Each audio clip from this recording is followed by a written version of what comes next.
today you will watch 10 finalists compete for scholarships and the 3MT Glory.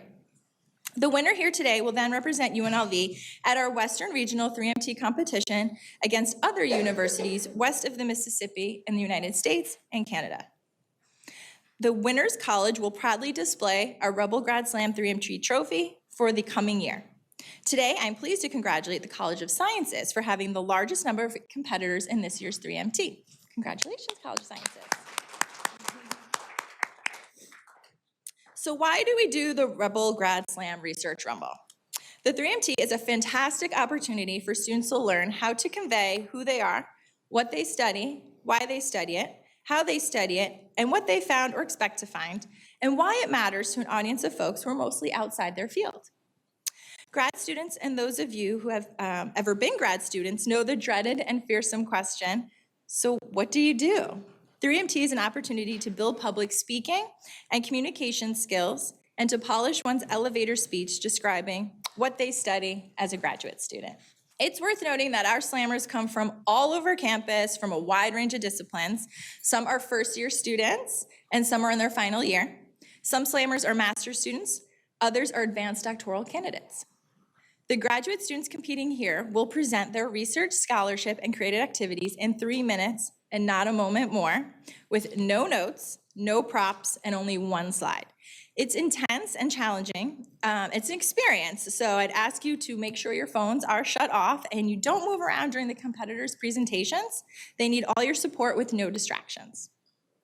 And when we call it a 3-minute thesis competition, we really mean it. Please note the time clock here. Well, yeah, and the slammers have it right here. Slammers must stop before the timer hits 0 or they will be eliminated from the competition. So this week we've had 75 volunteer judges, several of whom volunteered for multiple sessions, faculty, staff, alumni, and community supporters of the Graduate College. We are so grateful. Time is precious, and so are our judges. Without these folks, our 3MT would simply not be possible. We are deeply grateful to all of you. Now, it is my pleasure to introduce our judges who are here today for the final round. Please stand when I call your name. Dr. Kate Corrigan, Senior Vice Provost for Academic Affairs. Dr. Bo Bernhard, Vice President for Economic Development. Dr. Constance Brooks, Vice President of Government and Community Engagement. Also, a long-time finals judge, with this being the 5th time she's judged the final round. Yes. Dr. Kenny Varner, Professor and Associate Dean, College of Education, and 2nd-time finals judge. Thank you. Dr. Sarah Jordan, Professor, Program Director, and Graduate Coordinator for Couple and Family Therapy, and Chair of the Graduate College Executive Committee and the Grad Council, and a 2nd-time finals judge. Thank you. Dr. Joe Miera, Vice Provost for Educational Outreach Division. And Dr. Lisa Menengatos, Dean of the Honors College. Our judges will be assessing the competitors based on the following metrics with a possible of 24 points. They'll be judged in comprehension, content, engagement, and communication. Each judge will independently score each competitor. At the end of their presentations, we will tally the judges' combined scores for each grad slammer and announce the winners right here. We also recognize the slammer who wins the heart of the crowd with our Audience Choice Award. So audience members, make sure you scan our ballot QR code when we share it on the screen. Please, again, silence your cell phones because we're about to get ready for the Research Rumble.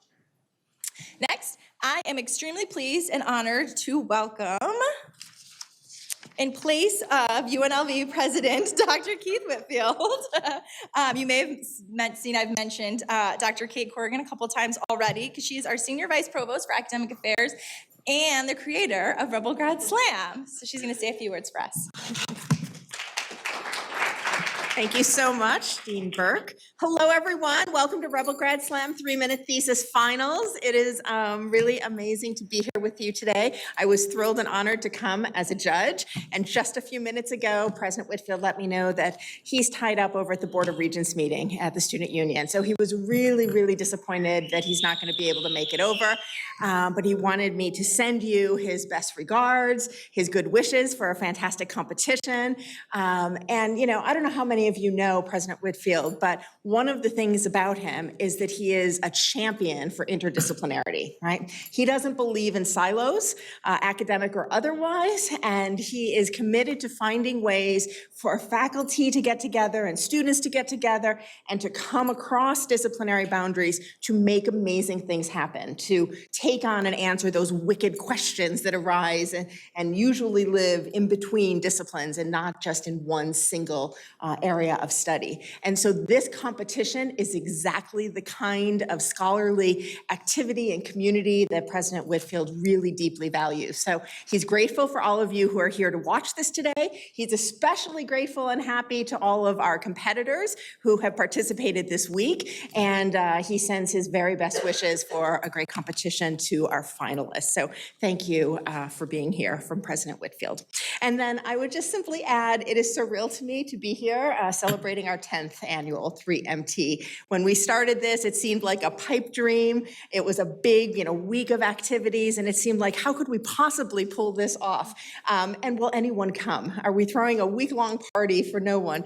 And in fact, the students came and they kept coming and they kept asking us to do it over and over. So I want to just acknowledge the extremely hard work that the Graduate College team has put into this week. I know, I've been there, I've seen it, they've done it for 10 years and they really are the heroes of this event. So congratulations and thank you to the Graduate College team, and thank you for being here in the audience. Good luck to our competitors, and let's get on with the Research Rumble. Thank you. So now we are ready for our main event. Let me introduce our first slammer of the 2023 Rebel Grad Slam Finals. Our first presenter is Erin Casson in the Doctor of Philosophy Biological Sciences program. The title of their presentation is Deconstructing Bacterial Cities to Reduce Hospital-Acquired Infections.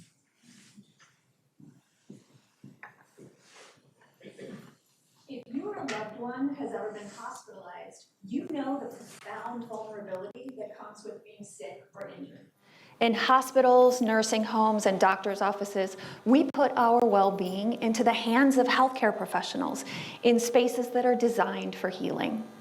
But every day, despite their best efforts, these facilities pose a hidden risk known as healthcare-associated infection. Healthcare-associated infections happen when a patient is infected with a disease-causing microbe like a virus or a bacterium. And this can happen through contact with healthcare workers, through contaminated water or air droplets, or through compromised medical devices like needles, catheters, or ventilators. The CDC reports that at this very moment, 1 in 31 hospital patients has at least one healthcare-associated infection. And this costs the US healthcare system up to $45 billion annually. 1.7 million people contract healthcare-associated infections, and this contributes to the deaths of 99,000 people in the US every year. Now, many of these infections are caused by bacteria that can build entire microscopic cities on surfaces and medical devices. And these bacterial cities are called biofilms. They're communities of bacterial cells that live in a layer of sticky slime that coats and protects them. And living in this biofilm slime makes the bacteria up to 1,000 times more resistant to antibiotics. And we see that in panel number 1. Now, in our lab, to find new tools against biofilms, we study how bacteria form them. If we can figure out how bacteria build their cities, we can learn how to take them apart. Now, what we already knew was that the biofilm slime is full of proteins. But during my dissertation research, I found that by removing a single protein called OPRF, I can reduce the amount of biofilm by 60%. And we see that in panel number 2. But what's actually really interesting about this finding is that this 60% reduction in biofilm is due to a loss of the protective slime. And this suggests that by treating the biofilm with an anti-OPRF treatment, we can break down the slime and leave the bacteria unprotected. And our hope is that we can then treat the bacteria with antibiotics, effectively killing them, as we see in panel 3. So these findings provide a new tool in the continued fight against biofilms, resulting in better outcomes for all of us when we need healthcare. Thank you so much.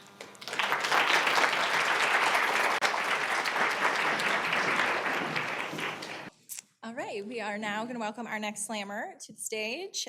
It is Joseph Thompson, studying the Doctor of Philosophy and History. The title of their presentation is A Tale of Two Town Sites.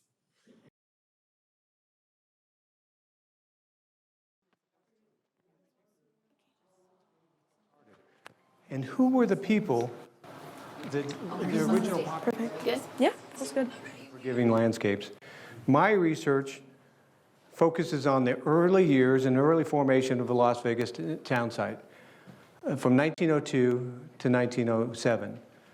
I went and teamed triangle archival material with family collections and photographic evidence to produce a new history that further explains the complicated past. Initially, there were two town sites, Clark's Las Vegas town site in yellow and McWilliams' Las Vegas town site in blue.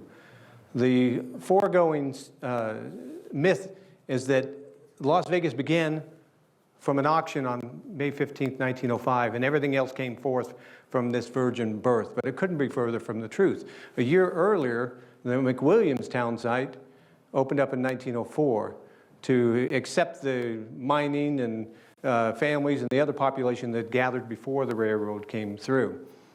So I went about trying to track down and find the oldest pioneers that were in the Las Vegas Valley and use their family archives to tell the story. I found people like Alicia and Cecilia Rivero in this picture here, and found pioneers as early as 1910, 1915, born in Las Vegas.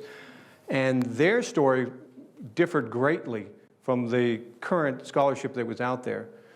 So their story included all these other areas of population. And so there were 8 other areas of with population before the Clark's town site auction. The 2 areas in orange, the Keel and Stewart ranches, the areas in green, which were transformational spaces, where miners and families moved before the town sites were open. And then the 4 sections that are in blue, that were town sites, were all open before Clark's town site auction opened themselves. So this early history with McWilliams, the picture on the top, Wilson Avenue, this is the first town site, not Fremont Street, it was Wilson Avenue. And these folks, through their archival material, revealed a whole different story that couldn't be told before without the entire population. You really had to have the whole population to tell the story of how diverse it was. And so the dominant story of Clark's Las Vegas town site kind of hid the true fact of what everything was about at that time. The railroad, which was part of the Clark's town site, tried to dominate the town and the valley. But the rest of it, everybody else kind of fought back in a rebellious way to open their own county and to eventually open a town site and eventually a city of Las Vegas. So, thank you.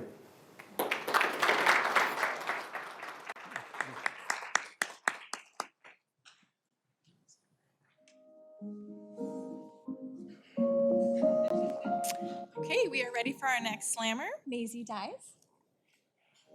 Maisie is in the Doctor of Philosophy, Curriculum and Instruction program, and the title of their presentation is School to Prison Pipeline, Teacher's Perspective.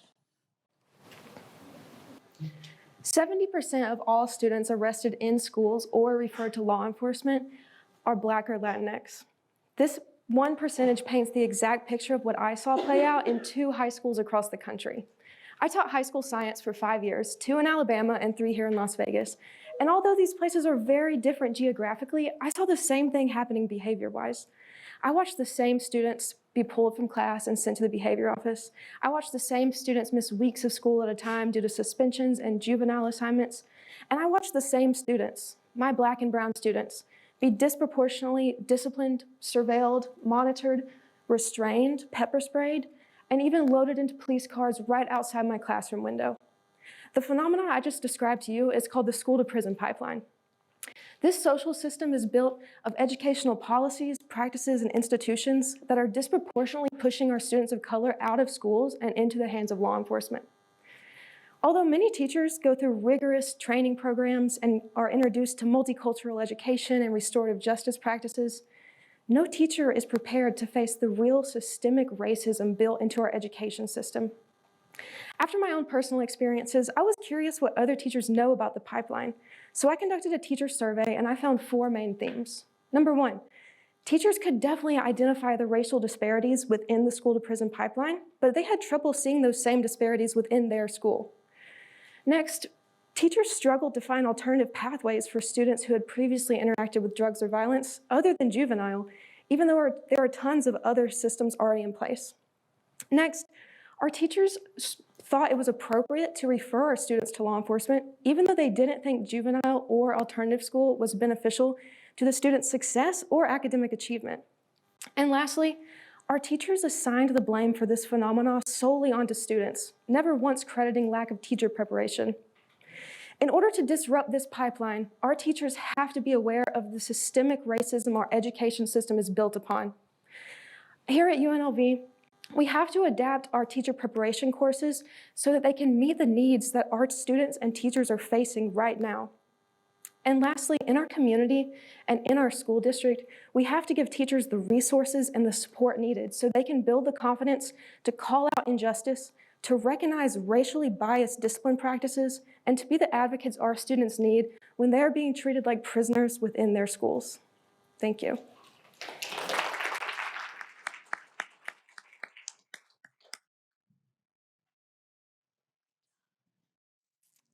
Let's welcome to the stage our next slammer, Kendra McLaughlin.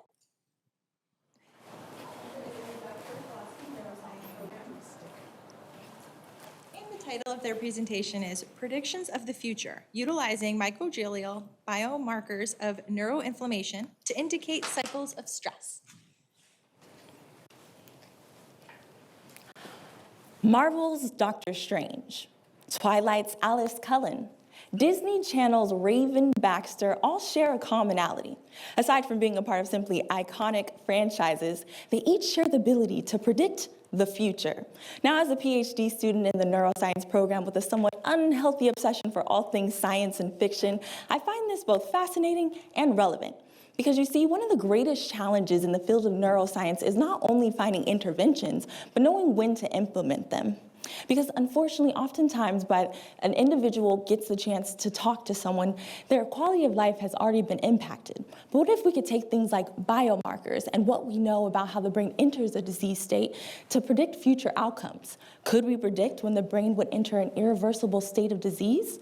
Well, neuroinflammation is a form of a disease state that's a natural immune response to infection or injury. And in chronic forms, it's actually characterized in many neurological conditions such as Alzheimer's or MS. Acute or small forms of inflammation, as represented in the green portion of A, are actually beneficial. However, chronic or prolonged inflammation, represented in red, can lead to those disease states. I'm interested in predicting the transition between the two.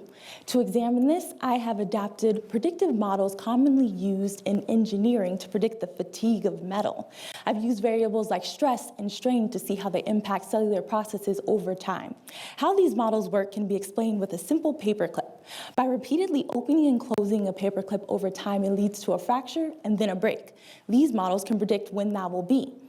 I've taken this and used a similar concept to the brain's resident immune cells, microglia. I'm interested to see how many times microglia can experience stress before they reach their breaking point. Now, personally, the part of the movie where Doctor Strange predicts what's going to happen is not nearly as exciting as actually watching it happen. So I just had to see if I can validate this model in an actual brain. So to replicate this, I obtained living brain slices from mice and then used 2-photon laser microscopy to induce microlesions in the brain tissue. I know. A total of 3 lesions, or in our case, 3 cycles of stress, were introduced over time. And what I saw was remarkable. There was a change in the microglial morphology in the cells closest to the first site of injury. And just as the model predicted, the endurance limit of these cells was met by the 3rd cycle and was reflected in the decrease in the number of microglial branches. This predictive model of microglial stress will provide insight on optimal points of intervention for neuroinflammatory disorders. Ultimately, taking my love for science fiction and my passion for earlier diagnosis and merging them together to make something new. And as I near the end of my graduate journey, it's something I never could have predicted. Thank you.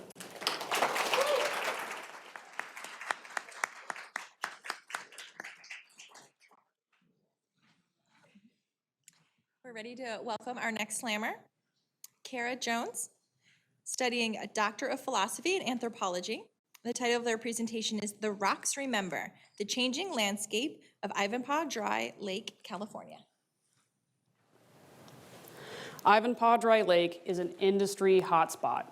This industry has caused impacts such as multiple solar farms. You have a golf course, toxic waste evaporation ponds up top by the fire symbols, and you also have Interstate 15.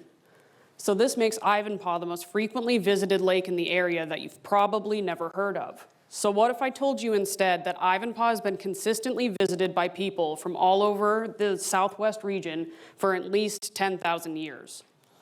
Geologic research has proven that this lake, rather than being completely dry since the end of the last ice age, has actually been continually refilling for the past 10 millennia. This has gone up until the past 1,000 years. All of this water created a lush wetland landscape with abundant resources utilized by these people, and the rocks at the lake remember this history.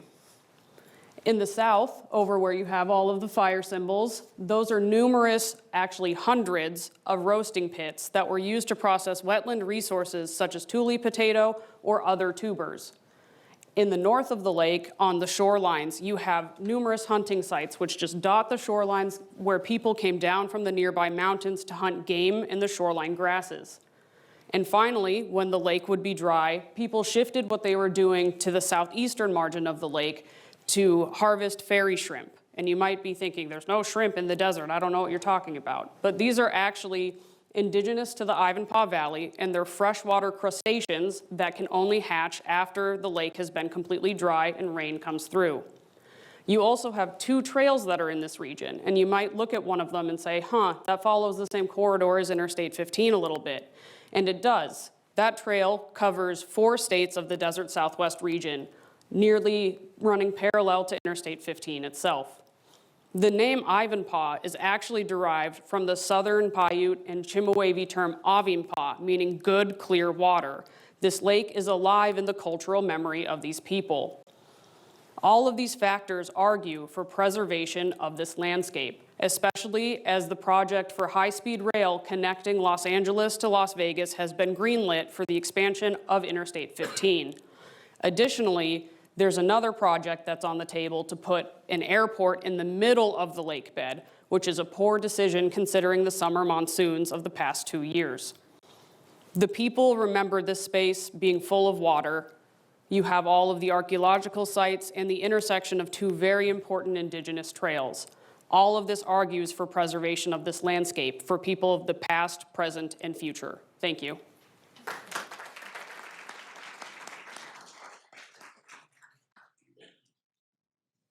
Let's welcome our next slammer to the stage, Miles Mercer. Miles is a Doctor of Philosophy, Interdisciplinary Health Sciences student. The title of their presentation is Investigation of the Biomedical Combination of Lower Body Positive Pressure Treadmill Running in Recreational Runners. So a quick raise of hands if you've heard anything about the health benefits of running. I think a lot of us have heard something about how it's a great way to get healthy and great for your body. However, a few of my friends that I'll talk to are very anti-running. They won't do it no matter what, and I think some of you may share the same sentiment. A lot of times, for a while, I didn't realize where this was really coming from, but I did have a very personal experience recently that kind of opened my eyes to an issue with running. If any of you have had the unlucky fortune of being born into a turkey trot family, you kind of understand where I'm going with this. The trauma of waking up early in a cold morning before Thanksgiving for family tradition and going out for a 3-mile race. Well, I'm pretty competitive and it's hard for me to go slow. So even though I've been training for slow distances, I went out and pushed myself and got a pretty good time. That was great in the moment, but the problem was the day after until now, I've been dealing with a lot of knee pain. And this pain is frustrating. It doesn't make me want to go to the gym, and it certainly doesn't make me want to go out for another run. I think a lot of people that hate running like this have had an experience in this way, where pain has caused them to sort of avoid these behaviors. And that's the least thing we want to do, because you don't want to fall into these cycles of inactivity. This knee pain is a result. Every step we take while running or walking, an impact force is applied to our lower body. And over time, these forces, if applied too quickly like my turkey trot, or for too long, are going to cause this knee pain and overuse injury where we step outside the bounds of what our body can handle.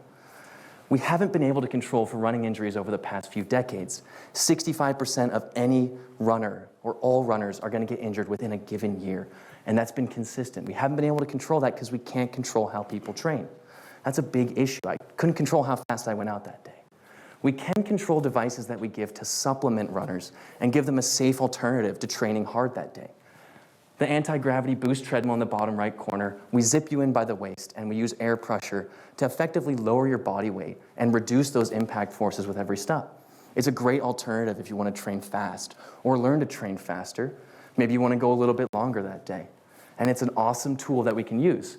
Typically, we'll put someone on this and just start a protocol right away. We'll bump up their speed. We'll bump up their incline, which is great, but we aren't taking account for an accommodation or a learning period. You can see that that looks pretty intimidating. Kind of a little off-putting when you get zipped in. It's a different environment, even though it's over a treadmill. We can't assume you run naturally.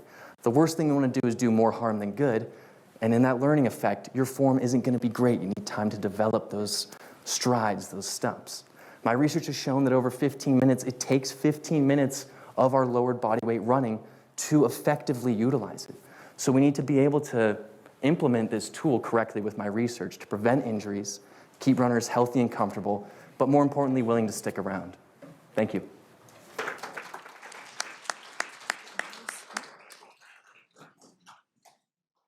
Let's welcome our next slammer to the stage, Juanita Hinosa, in the Doctor of Philosophy Higher Education program.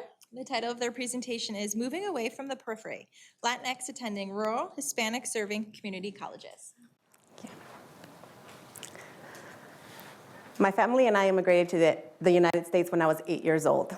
At the age of 9, I was working in the fields, picking cherries, apples, and pears alongside my father. I would only work in the fields during the summer because during the school year, my family always prioritized my education. As you can imagine, there were certainly some disadvantages growing up as a young girl who was undocumented, did not know a word of English in a rural farm working community. Some of these disadvantages were having to learn English as a second language, also attending a school that was poorly resourced, and college preparatory courses were not always readily available. While I overcame these challenges, my path to higher education was certainly lonely at times. And this was because I had to adapt to the culture of my urban institution while also code switching in terms of the languages that I used. And so now I wonder that now that I work in higher education, I wonder, had my journey been so lonely if my institution knew and had programs in place that understood what it means to serve a rural community? After all, 97% of the landmass is rural in the United States, and almost 20% of our population live in rural America.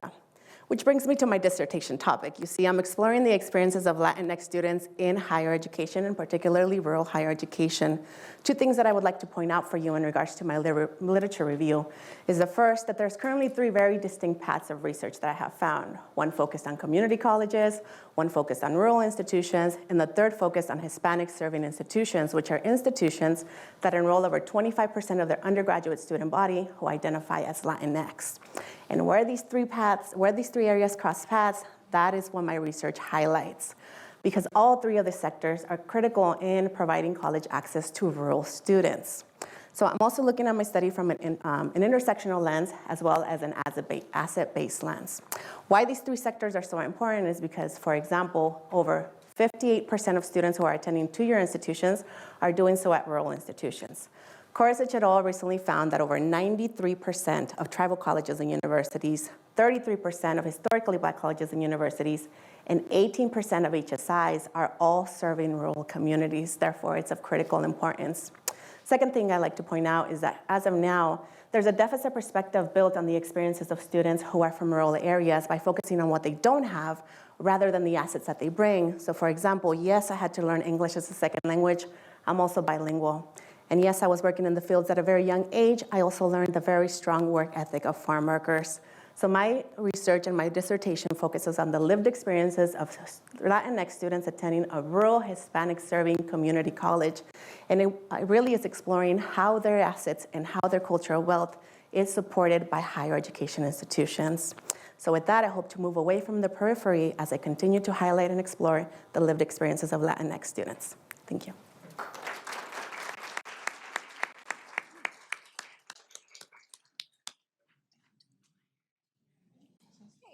We're going to welcome our next slammer to the stage, Nasibe Arabamari, studying Doctor of Philosophy in Biological Sciences. The title of their presentation is Inside the Bacteriopolis. Thank you.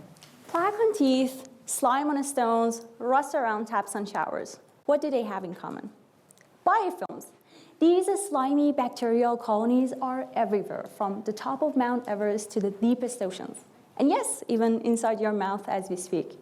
Those slippery sensations on your teeth, that's biofilm chomping away at your enamel. So what does a biofilm actually look like? I want you to imagine microscopic organisms bound together, forming thriving cities where the residents are bacteria. These cities have walls and ceilings made of sticky sugars, protein, DNA structure. Some bacteria build the fortress, some protect it, some lounge in their slimy chambers, and some are on a feast, slowly eating away at the structure. This is a bacterial metropolis, a bacteriopolis, if you will. But why should we care about biofilms?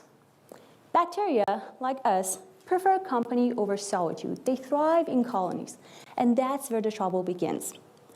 A single bacterium on its own is powerless, but a biofilm can grow on almost anything.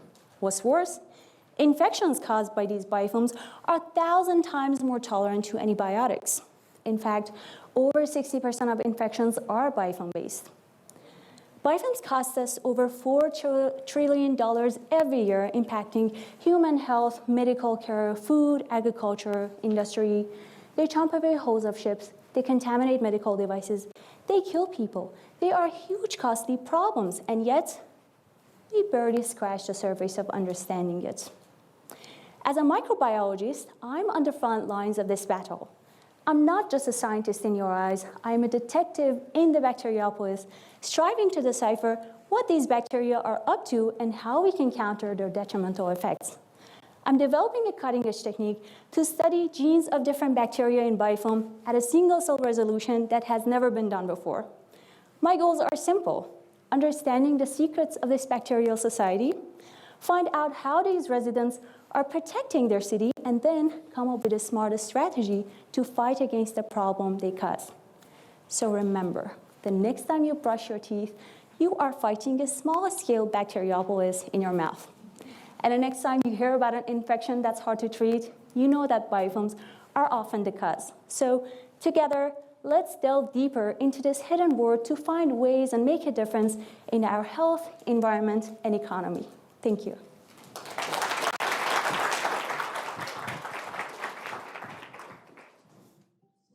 We're ready for our next slammer, Haley Strong. Haley is a Doctor of Philosophy neuroscience student. The title of their presentation is Validation of Transcranial Magnetic Simulation for Improving Stroke Motor Recovery. Hi, my name is Haley, and my thesis is focused on validating a novel TMS circuit to induce motor plasticity after stroke. So stroke is a leading cause of long-term disability throughout the world. It can impair daily motor functions and make tasks that were once easy become seemingly impossible, like buttoning your shirt or tying your shoe. Stroke does this by preventing blood supply to brain tissue and then causing tissue death. And that tissue death sends a toxic wave of excitability to the surrounding tissue. And that wave of excitability actually causes dendritic shearing, which is really bad because dendritic spines are the basis of communication between neurons. This allows neural circuits to send signals to their endpoint and allowing you to move. This is kind of like a light bulb in your house. So if you damage the wires in your house, electricity can't reach its endpoint and the light bulb won't turn on. And just like this, stroke damages the wires in your brain and prevents signals from reaching their endpoint and preventing you from moving. So what can we do as neuroscientists to help patients? Well, I think we can use transcranial magnetic stimulation, or TMS. TMS is a method for non-invasively stimulating neural tissue. If you place a coil over someone's brain, or over someone's skull actually, you can cause them to move their hand, which is really exciting because it means we can stimulate those motor circuits that are damaged after stroke. And so to apply this to patients, we actually first need to gather the evidence of where and when to stimulate. So that meant developing a rodent model of TMS. So I was able to collaborate with an amazing group of electrical engineers on campus and validate a novel TMS circuit for use in rodents. And if you look at the bottom left panel, you can see that when we stimulate over the skull, the rodent moved its paw, which was super exciting. It meant the circuit worked.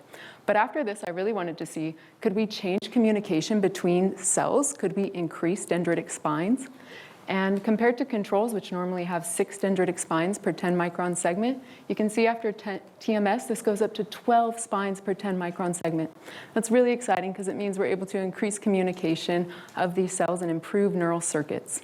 So now I'm going to take this evidence, apply it to a rodent model of stroke, and determine what are the spatial and temporal targets that we need to target to increase motor plasticity after stroke.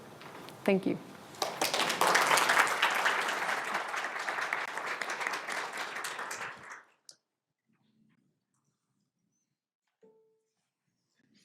Okay, let's welcome our last slammer to the stage, Christine Jan Espinoza, studying Doctor of Philosophy and Higher Education. The title of their presentation is Oceania in the Desert, a quantitative analysis of the undercounting of Nevada, Hawaiian, and Pacific Islander students at UNLV. 1. Anecdotally, Las Vegas is known as the 9th island of Hawaii. And outside of Hawaii, Nevada is home to one of the largest populations of Native Hawaiians. And Clark County, which covers Las Vegas, Paradise, and Henderson, saw the largest numeric growth of Native Hawaiians and Pacific Islanders, or NHPIs, in the entire United States from 2020 to 2021. Yet, number 2, UNLV has not been reporting similar NHPI undergraduate, graduate, and professional student growth year to year on annual IPED surveys, or these integrated post-secondary education data system surveys. But what's IPEDS? Colleges and universities participating in federal financial aid, so think FAFSA, are mandated to report institutional data to the US Department of Education using IPED surveys. And part of this collection is a collection and reporting of student racial enrollment using IPED's racial categories. So now, using these categories and going back to that same fall semester, in fall of 2021, UNLV only reported 240 NHPI undergraduate, graduate, and professional students. That's a little bit weird, right? Comparing that to the census reporting. So that led me to my research question in number 3. How does counting using IPED's categories represent or misrepresent NHPI student enrollment? To answer this question, I use institutional level administrative data collected from UNLV undergraduate, graduate, and professional admissions applications at the unduplicated student level from fall 2017 to fall 2021. And then I further disaggregated that by IPED's categories. So what did I find? I found that most students who are selecting NHPI are not being reported as Native Hawaiian or Pacific Islander, but rather as 2 or more races and Hispanic or Latino. So that means that most NHPI students are actually mixed race, multiracial, multi-ethnic. Why is this important?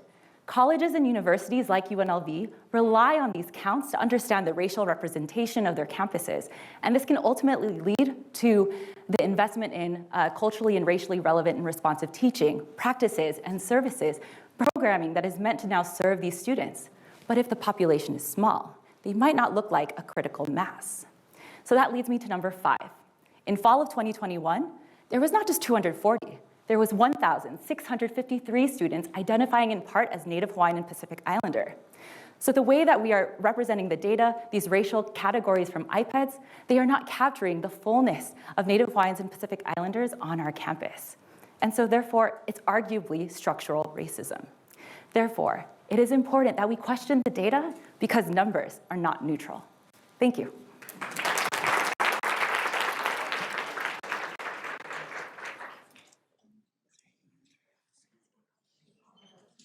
Right, so we will draw your attention to the screen in just a second. You will be able to vote for our audience choice. So you'll be able to scan that QR code there, vote for your audience choice while the judges are finishing tallying their scores. You'll be able to vote until we finish the tally? Yeah, okay, sounds good. As long as it's up there, you can vote. Okay, I would like to invite all of our finalists up onto the stage. We can just do a single line right here. I'd also like to recognize any slammers that are in the room and a shout out to those watching online. So if you have competed this year or in previous years, if you could please stand. We'd love to give you a round of applause.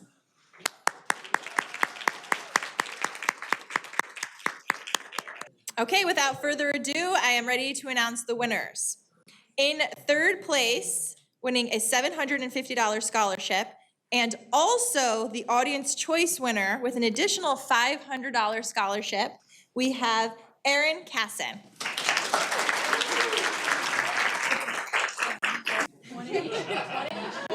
I'll take a picture. There you go.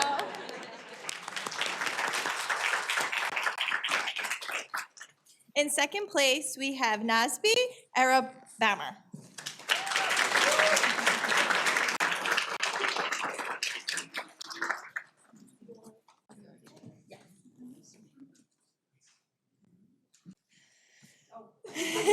Love it. And this year's first place winner is Kendra McGatha.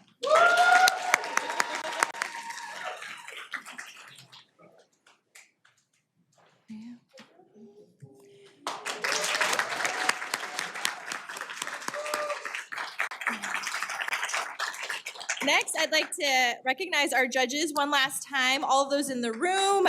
If you've judged any of the sessions this year or in previous years, please stand so we can applaud you, and thank you very much.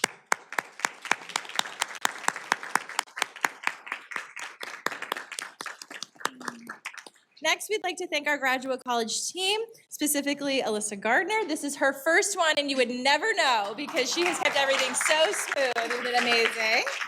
Jessica Soria, Ege Sanal, Joshua Hager, Vinay Durakachia, I knew I was going to do that, Ashlyn Gray, Emily Lynn, and Louisa Cohen. And we'd also like to thank our volunteers today, Ryan Kanaya, Tracy Johnson, Carlina Pablo, and 4 of our Grad Rebel ambassadors. If you're here, give us a wave. Laurencia, Taylor, Philip, and Renee.